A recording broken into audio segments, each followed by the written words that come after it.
What's up, everybody? It's your boy Ryan, back again with another video. Sorry, just messing around. My wife doesn't like me imitating one of my favorite YouTubers. Anyway, that's his intro line. Hey everyone, Ryan Young, Kama Jiu-Jitsu, and I hope all is well with you. What I wanted to cover today was the business, to a certain degree, of Jiu-Jitsu. Every once in a while, I'll get a comment on one of my videos where people say Jiu-Jitsu is way too expensive, or Judo schools are free or very low cost, and Judo and Jiu-Jitsu are the same, so therefore Jiu-Jitsu and Judo should be cheap because Jiu-Jitsu needs to be more like Judo. First of all, I don't agree. I think Judo needs to be more like Jiu-Jitsu. In fact, if you kind of put the two together, it's kind of a good thing. We started doing that here at the Texas campus. We now offer Judo as well as Jiu-Jitsu, so separate Judo class. But this Judo is not sport-driven, it's more self-defense driven. So, for what it's worth. Now, with regard to the pricing, everybody prices their schools differently. But it really reflects what the perceived value is that the school owner is putting out. For somebody who charges, say, up to $100, maybe they just don't feel they're giving you all that much value, right? Maybe, and I've seen this before. I've seen schools that charge $100 or less, and their jiu-jitsu is not that good. And I think they may charge that little because the instructor himself or herself doesn't feel that they're really providing much value. They're not confident in their skills. And you know, and I hate to put it this way, but the schools that I've seen that tend to charge more tend to be the ones where the really good instructors are. And the ones that tend to charge less are the ones where the jiu-jitsu instruction is not quite up to that level of the more expensive ones. And what a lot of people do as consumers is they mistake the price that they're paying with the jiu-jitsu that they're getting. In that, you get a lot of people that say, Ryan, your school is way too expensive, and because of that, I'm not going to come.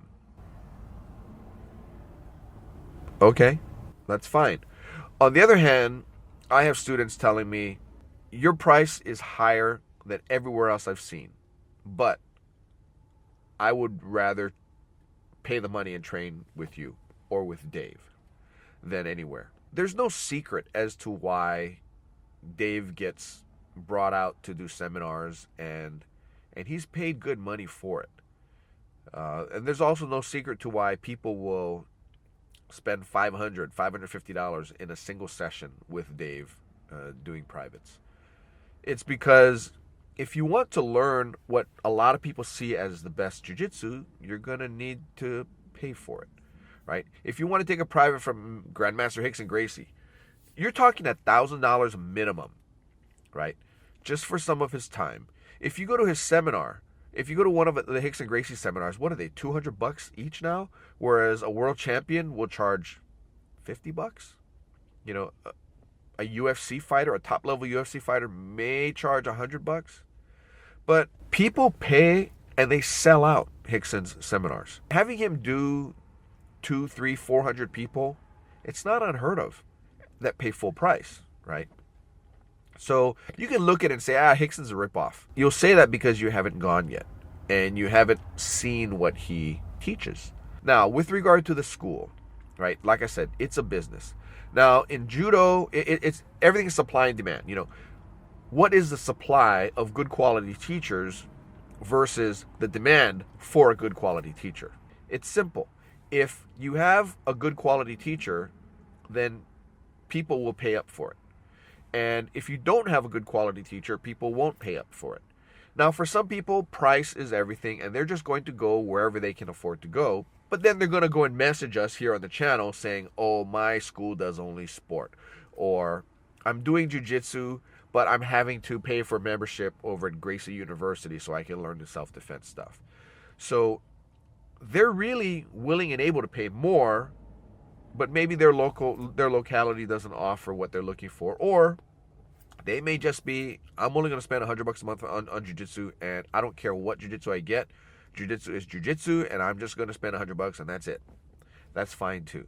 A lot of them people then say, okay, well, it's a business transaction. I've heard that one before too. And where they say, I'm paying you good money to learn jiu-jitsu. And if I want to go and train at another school, then I'm going to do it because it's my money. And if I want to spend some of my money with you and some of my money elsewhere, then I'm going to do that. Because to me, it's just simply a business transaction. I pay you, you give me lessons. But here's the problem with that. You have to check with your school. Some schools are like that. They're like, yeah, fine. You can be a member here, you can be a member there. In my mind, those schools probably don't feel that they have a service or a methodology or a curriculum that is different, right? I went to one city where they had 5 or 6 jiu-jitsu schools, and members from each school were able to drop in at other schools in the area for no charge, right? People would just kind of go back and forth all over the place. When I see that, my thinking is, why be a member of a school then? Or why pay more for one school versus another? Because you can simply drop in to any school you want. Find the cheapest one and just pay for that one and go and train everywhere else. By the way, one of those schools I did go to, and I taught a class there and taught some privates there, and he charged $80 a month. Had about maybe 60 members there, and at the end of the month, this particular professor was lucky to take home $800 a month. Lucky. I mean, some months he didn't take that much. And that was his only job. He taught jiu-jitsu day and night. And he made no money. But then again, would anybody pay a premium for this particular professor? I don't know. I mean, he didn't know how to get out of a headlock. Because they never did it. They did sports stuff. In a way, I kind of felt bad for the guy. And I guess my feeling was right, because he's not in the business anymore. Right? He might just train, but he doesn't run a school anymore. And that's another thing too. When you charge a certain amount, and it doesn't matter if it's for jiu-jitsu, for cutting hair, for chiropractic, or if you run a retail store, you need to make a minimum amount of money to make it worth your time. Otherwise, you'll do something else, right? So that's the thing with Professor Dave and I, and Jack and Fernando. We all do other things, but we all love jiu-jitsu, and we run the jiu-jitsu school, Kama Jiu-Jitsu, as kind of a hobby. I mean, it is a business, and it does need to generate revenue, but at the end of the day, it's a hobby. Now, it's a hobby that takes up a lot of our time, but it's still a hobby. It's not something that we need to live on, and it's not something that we require to live on. But that doesn't change things. The revenue needs to come in to pay for the locations that we're at. The revenue needs to come in to fly our instructor, to fly Dave back and forth between California and Texas so he can teach at both campuses.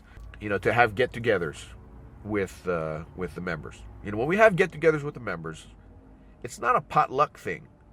Kama Jiu-Jitsu will pay for it. And, if any members want to bring anything, then bring whatever you want. You know what the menu is, or what we're going to have at the party. If there's something else you want, go ahead and bring it. But it's never a potluck. I mean, that's not what we ask of our members. That's what the memberships go for. And any school will do something different. Now, being able to train at another school. So now that's another thing too. Being that the school it's also a business. This was actually brought up by a couple black belts that I know that run schools.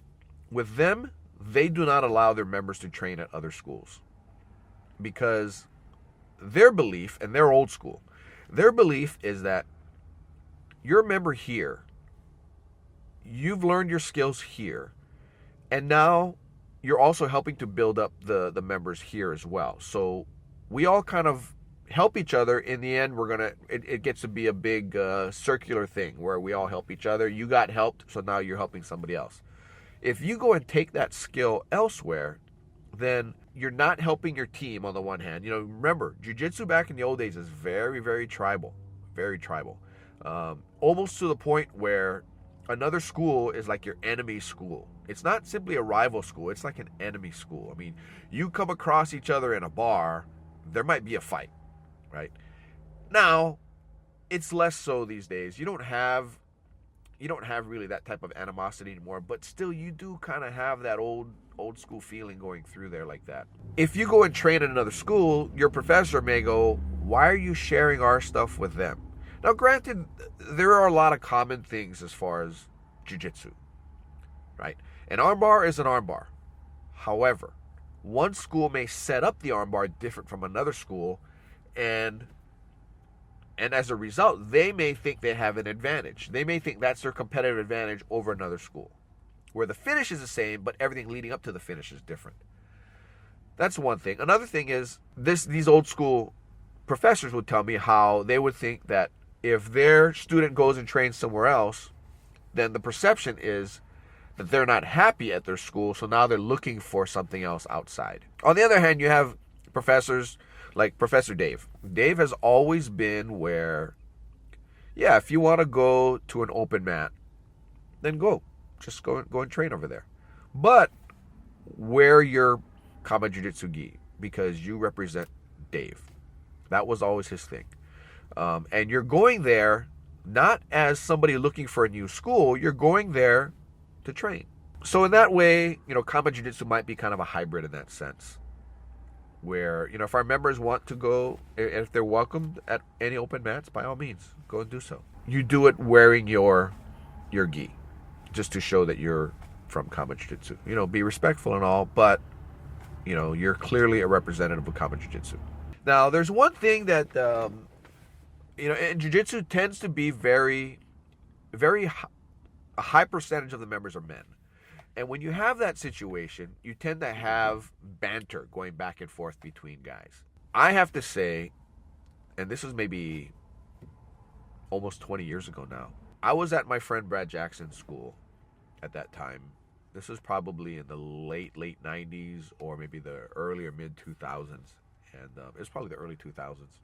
And I used to talk a lot of trash. I was very guilty of it. And this wasn't my school, but I kind of felt that it was my school, but it was really Brad's school. And I talked a lot of trash. And I probably did. I most likely did. I did. I drove away at least a couple of members from his school just by me being a dick. And the thing is, Brad and I never did talk about it.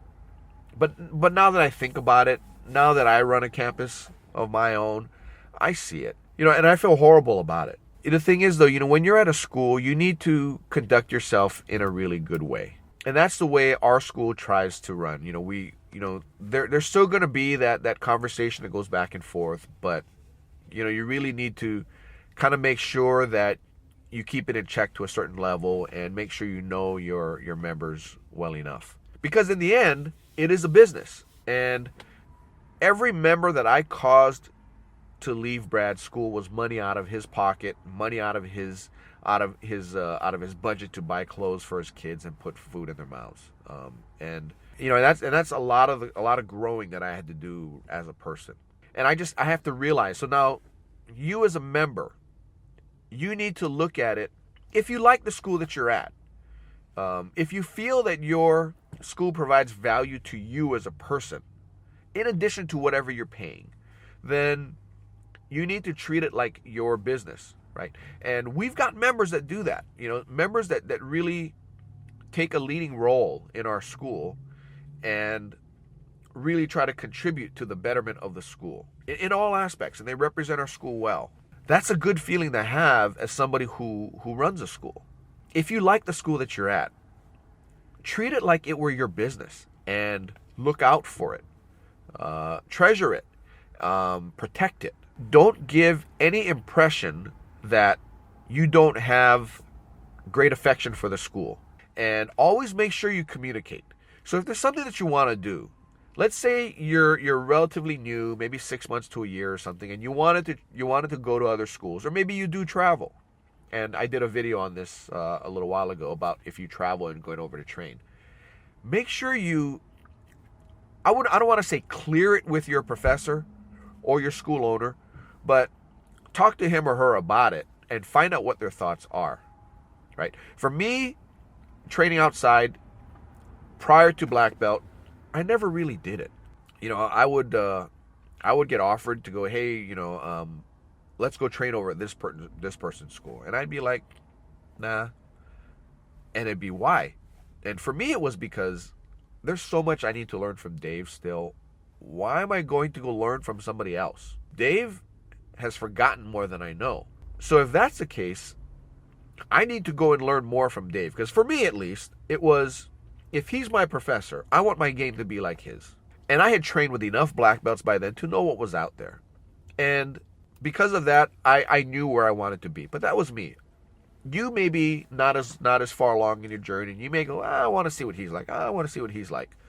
And that's fine, right? So I'm okay with it. If one of my instructors comes to me, or one of my members comes to me and says, hey, so-and-so's in town, I want to go to a seminar. Yeah. Why are you even asking me, right? It doesn't do anything. It doesn't bother me. If one of my members or whatever says, yeah, I went over to that school and I trained, and I actually want to be a member there. Okay. You know, I think I had one student leave me. And it's like, yeah, you know, two students. I had 2 students leave me for other schools. And maybe there were some underlying circumstances with it, but, you know, they both did come and talk to me about it. And I was like, yeah, you know, if that's where you need to go to be happy, then by all means, go there. Right? In the end, I want you as an individual person to be happy, because life is so short. We're not on this earth for very long. You know, there's no sense in wasting any time being unhappy. So if somebody is unhappy at my school, then yeah, you know, go wherever you want to go, and just be happy. So to kind of wind this up, as much as a lot of you may want or may contend that jiu-jitsu needs to be cheap or free or whatever, like judo, the fact of the matter is it's not like judo. There are some ways that it should be, and I'll get to that in another video. But it's not. And as far as the cost, for most of it, in my view, you get what you pay for. But if you just want a place to roll, because you do kind of self-learning, which a lot of us do, right? You do self-learning. You don't really need somebody to teach you. You don't care about a professor in the school. You just want to go to a place where you can kind of test yourself. You want to just train. You want a place where you can pay and just be able to come and go as you please. Then find that for yourself. Anyway, I hope all is going well with you. It's still cold here in Texas. I hate it. Can't wait for summer. Don't get injured. Remember, it's all about protecting yourself, right? You don't want to put being safe on someone else in your school. Protect yourself. Anyway, talk to you guys later. Have a great day. Happy training. Bye-bye now. If you'd like to help the channel out, we've got some links below in the description box for some books that I think are really good. If you click on them and you make a purchase, then you help out the channel. If not, that's fine. Keep enjoying what you're watching. Take care. Thanks for joining us. Happy training. Bye-bye.